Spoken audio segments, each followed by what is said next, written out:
बिस्मिल्लाहिर्रहमानिर्रहीम अस्सलाम वालेकुम। आप पाकिस्तान डेली न्यूज़ देख रहे हो। मेरा नाम है अब्दुल रहमान नाज़िन। आज 27 मार्च है। पिछले 24 घंटे में जी पाकिस्तान की तारीख में एक बहुत बड़ा कदम उठाया गया और अदलिया की तारीख में ख़ास तौर के ऊपर पाकिस्तान के सिटिंग 6 इस्लामाबाद हाई कोर्ट के जस्टिस हजरात ने एक ख़त लिखा है सुप्रीम कोर्ट को, जस्टिस गाजी फाइज ईसा साहब को और सुप्रीम जुडिशल कौंसिल को। कहा गया है कि जी इसके ऊपर जो है कार्रवाई की जाए और हमें जो है तसल्ली बख्श जवाब दिया जाए। अब सुप्रीम कोर्ट क्या करेगी इसके ऊपर? आज 2 घंटे जो है सुप्रीम कोर्ट में इजलास चलता रहा है जी, कमेटी रूम नंबर 1 में। उसमें क्या फैसले हुए हैं वो तो आपके सामने जो है बाद में रखेंगे, लेकिन इस खत ने पाकिस्तान के अदलिया के निज़ाम को जिस तरह हैंडल किया जाता रहा है पिछले आप 75 साल में कहें जी, कि इसी तरह जो है पाकिस्तान का निज़ाम चलता रहा है। जितने भी नज़रिया ज़रूरत के फैसले लिए गए हैं पाकिस्तान में, 1971 में पाकिस्तान जो है दो लख्त हो गया, वो भी अदलिया की ही कार्रवाई थी। जिस तरह आइन को पामाल किया गया, भुट्टो साहब का जो है वो कत्ल किया गया, जो है वो भी आपके सामने है कि अब सुप्रीम कोर्ट उसके ऊपर माफ़ी मांग रही है।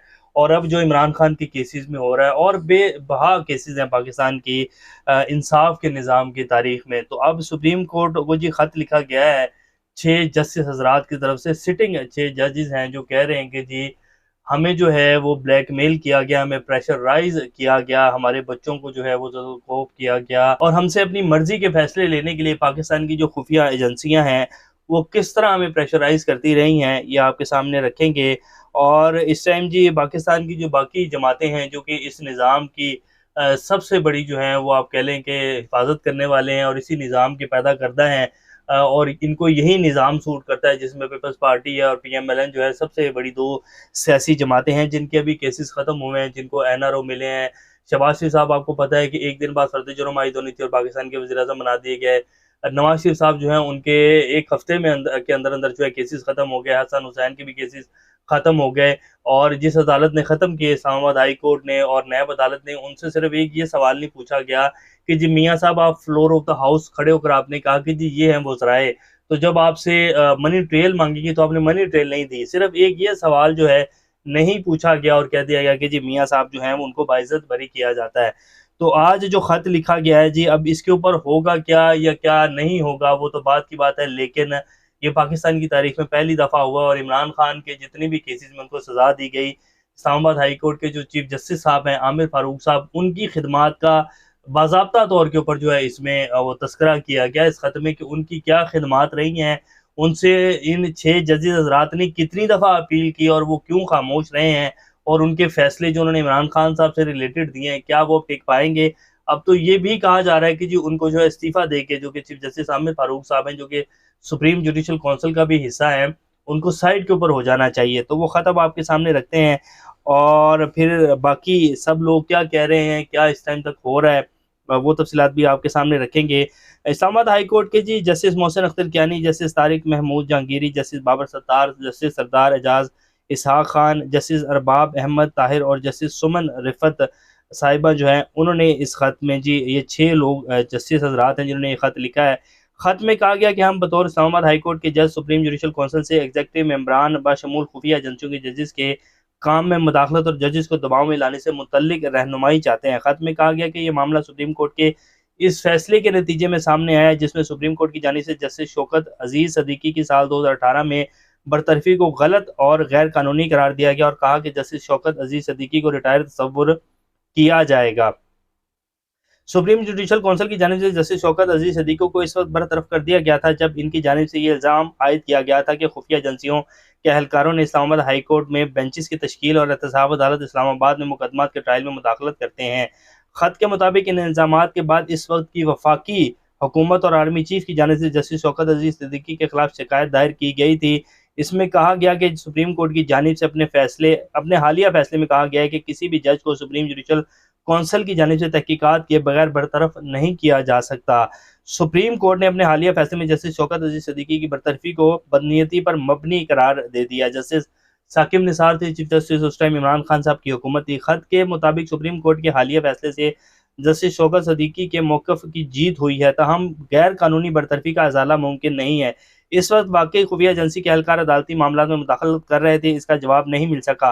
अगर खुफिया एजेंसी के एहलकार वाकई अदलिया की आज़ादी को मजरू करने में मुलविस थे तो कैसे इनको एहतसाब के कटहरे में खड़ा किया जा सकता है ताकि मुस्तकबिल में ऐसे वाक़यात रोनुमा ना हो। मतन के मुताबिक सुप्रीम कोर्ट फैसले के बाद जस्टिस शौकत सिद्दीकी ने भी मीडिया और इंटरव्यूज में खुफिया एजेंसी के एहलकारों की अदालती मामलात में मुदाखलत के इल्ज़ामात की तहकीकात का मुतालबा दोहराया है। ख़त में कहा गया कि हम जस्टिस शौकत सिद्दीकी के इल्ज़ामात की तहकीकात के मुतालबे की हमायत करते हैं और चाहते हैं कि इन तहकीकात का दायरा इख्तियार वसी करके इस बात का भी तयन किया जाए कि आया आज भी खुफिया एजेंसी के एहलकार अदालती मामलों में मुदाखलत करते हैं। यानी ख़त में कहा गया कि जजिस का मौजूदा कोड ऑफ कंडक्ट इस हवाले से रहनुमाई करने से कासिर है कि जजिस की जानिब से खुफिया अदारों के एहलकारों की जानिब से अदलिया की आज़ादी को मजरू करने का क्या क्या रद्द-ए-अमल दिया जाए। हम समझते हैं कि इस बात की तहकीकात इंतहाई अहम है कि रियासत की जानिब से अदलिया के काम में मुदाखलत की पॉलिसी अब भी जारी है, जिस पर खुफिया एजेंसी के एहलकार अमल दरामद करवाते हैं, अब भी जारी है। जजिस की जानिब से लिखे गए खत में इस्लामाबाद की अदलिया को खुफिया एजेंसियों की जानिब से दरपेश धमकी अमेज वाक़यात का भी जिक्र किया गया। खत में लिखा है कि इस्लामाबाद हाईकोर्ट के 3 रुकनी बेंच ने बानी पीटीआई के खिलाफ टेरन बाइट केस के काबिल समात होने या ना होने से मुतल्लिक फैसला महफूज किया था। चीफ जस्टिस इस्लामाबाद हाईकोर्ट ने अपने फैसले में दरखास्त को काबिल समात करार दिया था। ताहम बेंच में शामिल दीगर 2 जजिस की जानिब से चीफ जस्टिस के फैसले से इख्तलाफ करते हुए दरखास्त को नाकाबिल समात करार दे दिया था। खत में कहा गया कि जिन जजिस की जानिब से दरखास्त को नाकाबिल समात करार दिया गया था, इन खुफिया एजेंसी के एहलकारों की जानिब से दोस्तों और ख़ानदान के अफराद के ज़रिए धमकियाँ दी गई और दबाव में लाने की कोशिश की गई। यानी कि इमरान खान के जो टेहरान वाइट वाला केस था, उसमें जो 2 जजिस ने यानी कि उसको नाकाबिल समात करार दिया था, उनको धमकियाँ देकर उनके ख़ानदान के लोगों को उठाकर उनके दोस्तों को जो है धमकियाँ देकर जो है एक फ़ैसला लेने की कोशिश की गई। इसमें कहा गया कि chief justice Islamabad high court को इस हवाले से इसमें कहा गया कि chief justice Islamabad high court को इस हवाले से आगाह किया गया, जिस पर चीफ जस्टिस की जानिब से कहा गया कि उन्होंने खुफिया एजेंसी के हुक्काम से बात की है, जिन्होंने यकीन दहानी कराई कि एजेंसी की जानिब से सरकारी सतह पर जजिस से कभी रब्ता नहीं किया जाएगा। यानी कि इसका मतलब पहले किया गया था। ताहम खुफिया एजेंसी की जानिब से मुदाखलत जारी रही। खत में कहा गया कि मई 2023 में इस्लामाबाद हाई कोर्ट के एक जज के बहनोई को मुसल्लह अफराद की जानिब से अगवा कर लिया गया। 24 घंटे बाद जब वो रिहा होकर वापस आया तो इसने बताया कि अगवाकारों की जानिब से ये दावा किया गया कि खुफिया एजेंसी के एहलकार हैं। कितनी हैरान कुन जी इंकशाफात हैं जो इस खत में किए गए हैं। जजिस ने अपने खत में कहा कि 10 मई 2023 को इस्लामाबाद हाईकोर्ट की जजिस की जानिब से चीफ जस्टिस इस्लामाबाद हाईकोर्ट को खत लिखकर अदलिया के मामलात में मुदाखलत के हवाले से आगाह किया गया और मुतालबा किया गया कि इस हवाले से तौहीन अदालत की कार्रवाई का आगाज़ किया जाए ताकि इस्लामाबाद हाईकोर्ट के अपने फ़राइज़ आज़ादाना और एग्जेक्टिव और खुफिया एजेंसियों में मुदाखलत के बगैर सर अंजाम दे सके, लेकिन आज तक ऐसी कोई कार्रवाई शुरू नहीं की गई। मतलब चीफ जस्टिस इस्लामाबाद हाईकोर्ट जो है वो सुन होकर बैठे रहे। खत के मुताबिक 19 मई 2023 को इस्लामाबाद हाईकोर्ट के 6 जजेस की जानिब से इस वक्त के chief justice of Pakistan justice Umar Ata Bandial से मुलाकात की गई और अदालती मामलात में मुदाखलत के हवाले से आगाह किया गया था। चीफ जस्टिस ऑफ पाकिस्तान के साथ इजलास में सुप्रीम कोर्ट के जस्टिस एजाजुल हसन भी मौजूद थे। इस्लामाबाद हाईकोर्ट के जजेस को कहा गया था कि चीफ जस्टिस ऑफ पाकिस्तान अपने दीगर जजेस के साथ मुशावरत के बाद इन मामलात में मुदाखलत करेंगे। इस्लामाबाद हाईकोर्ट के जजेस की जानिब से इस दिन इसी वक्त के सुप्रीम कोर्ट के सीनियर तरीन जज जस्टिस काजी फाइज ईसा से भी मुलाकात की गई थी। यानी कि काजी फाइज ईसा साहब को इस हवाले से बहुत पहले से पता है, उन्होंने ये भी जिक्र कर दिया।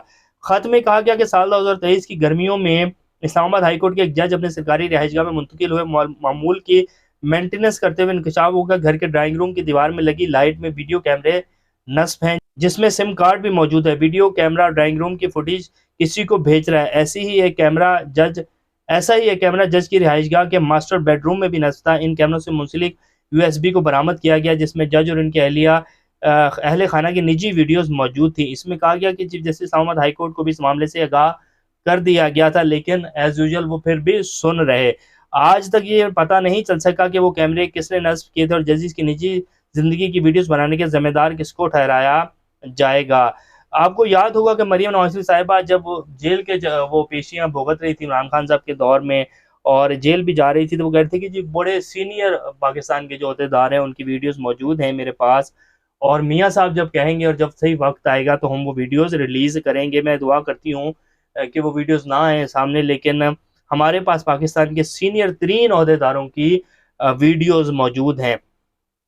खत में कहा गया कि सुप्रीम कोर्ट की जानिब से जस्टिस शौकत अजीज सिद्दीकी को रिलीफ तो मिल गया है, ताहम ये काफ़ी नहीं। बतौर जजिस हमारी जिम्मेदारी बगैर किसी खौफ व खतर के आइन और कानून के मुताबिक इंसाफ की फरामी है। जजिस का कोड ऑफ कंडक्ट इन मामला से निपटने के लिए कोई रहनुमाई फराहम नहीं करता। अगर कोई जज खुफिया एजेंसी की जानिब से इस किस्म के इक़दाम के इल्ज़ाम इल्ज़ामात आयद करता है तो सबूत भी इसे ही फराहम करने होते हैं। सबूतों की फरहमी से मुतल्लिक भी कोड ऑफ कंडक्ट रहनुमाई फराहम नहीं करता। ये भी वाज़ेह नहीं है कि क्या जज इनफरादी तौर पर खुफिया एजेंसी की जानिब से धमकियों और दबाव को रोकने की कोशिश करेंगे या अदलिया बतौर अदारा इसको रोकने के लिए इकदामात उठाएगा। खत में कहा गया कि हम इस बात पर यकीन रखते हैं कि इनफरादी जज को chief justice of Pakistan justice Qazi Faez Isa की तरह बहादुर होने की ज़रूरत नहीं है, जिन्होंने तनो तना एग्जीक्यूटिव का मुकाबला किया है, या जस्टिस शौकत अली सिद्दीकी की तरह जिन्होंने इंसाफ के असूल के लिए तवील अरसा जदोजहद की। अगर अदलिया की आज़ादी समाजी बुनियादी हकूक़ की हिफाजत और कानून के मुताबिक इंसाफ फराहम करने के लिए नागुज़र है, तो अदलिया की आज़ादी को बचाने और हिफाजत करने के लिए एक अदारी जवाब की ज़रूरत है, यानी कि अदारे की तरफ से जवाब की ज़रूरत है।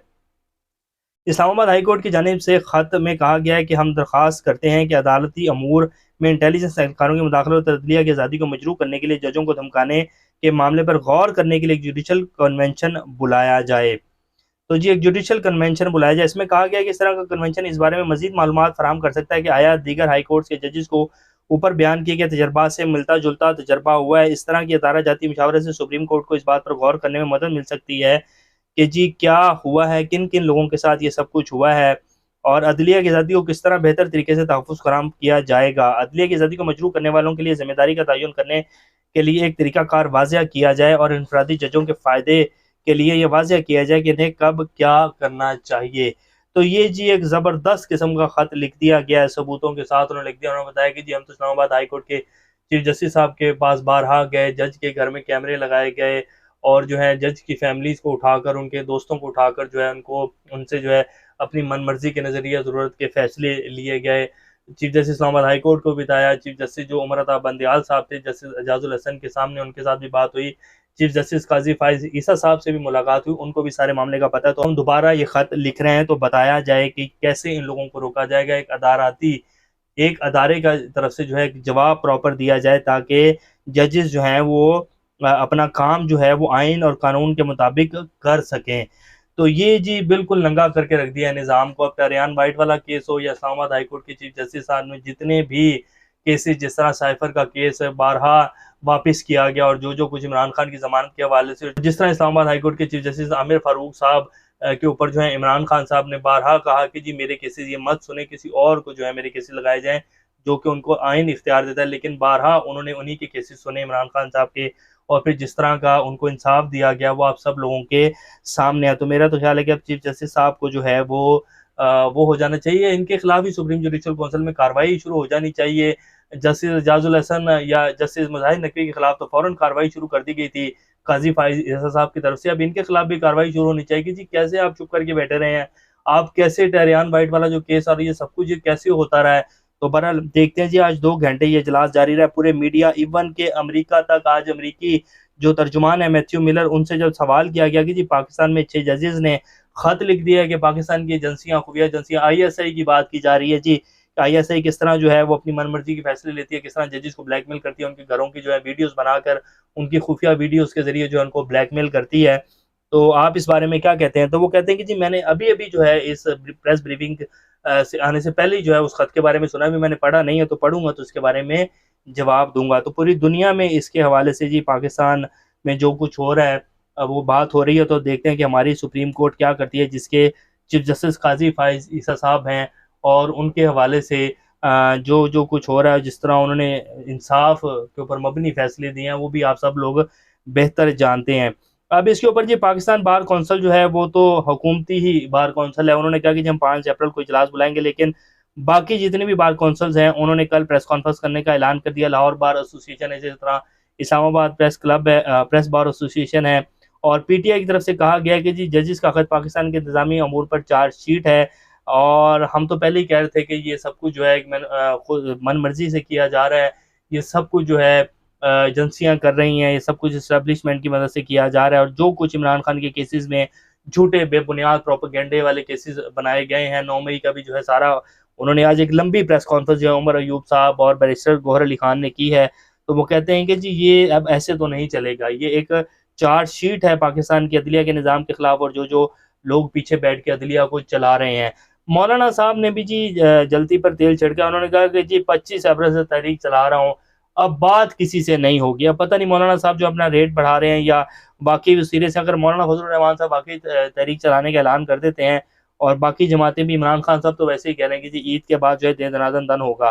तो मौलाना साहब ने भी कहा कि जी 25 अप्रैल से तहरीक चलाने का ऐलान कर रहे हैं और बात किसी से नहीं हो गई, इस जाली मैंडेट को नहीं मानते हैं। उन्होंने कहा कि ये पार्लियामेंट आवाम की नहीं, इस्टेब्लिशमेंट की नुमाइंदा ज़्यादा है। इलेक्शन कमीशन बेबस है, इसको नतीजा मुरतब करने की इजाज़त नहीं। अदारों की तरफ से भेजे गए नताइज की वजह से इलेक्शन कमीशन में दम खम नहीं रहा। सिविल ब्यूरोक्रेसी में मुदाखलत हो रही है। इनके आइनी व कानूनी इख्तियारात में खुफिया अदारे और एजेंसियाँ मुदाखलत कर रही हैं। तो जी तमाम पाकिस्तान की तरफ से ये अब आवाज़ें उठने लग गई हैं कि जी खुफिया एजेंसियाँ जो हैं वो नहीं सांस लेने दे रही हैं। इसी तरह एक उस दिन जो सिटिंग जज थे सिविल अदालत के, उन्होंने भी कहा कि जी हम तो यहाँ ड्रामेबाजी कर रहे हैं, यहाँ तो फैसले जिस तरह आते हैं, जिस तरह फ़ोन कॉल के ऊपर जो है सब कुछ करवाया जाता है।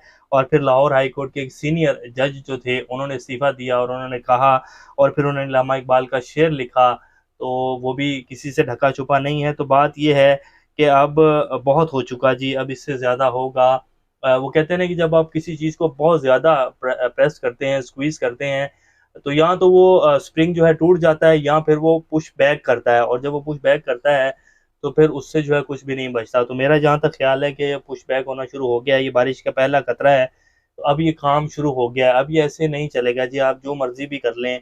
मेरा ख़्याल है कि पीछे हट जाना बेहतर है, इज़्ज़त इसी में है, वरना हटना तो पड़ेगा जी। आज हट जाएँ, कल हट जाएँ, ये आपकी मर्ज़ी है। तो ये इस टाइम की कुछ ताज़ा तरीन सूरत-ए-हाल है। 2 घंटे का इजलास होता रहा है, उसके हवाले से अभी डिटेल्स ये आई हैं कि जी सुप्रीम कोर्ट जो है 2 घंटे बंद कमरे में इजलास होता रहा है। तो देखते हैं कि सुप्रीम कोर्ट और काज़ी साहब क्या करते हैं। काज़ी साहब ने जो पहले किया वो भी आप सब लोगों के सामने है, तो देखते हैं क्या अपडेट्स आती हैं। इंशाल्लाह नेक्स्ट वीडियो के साथ दोबारा आपके सामने हाज़िर होंगे, तब तक अपना और इस चैनल का ख़्याल रखिएगा। अल्लाह हाफ़िज़।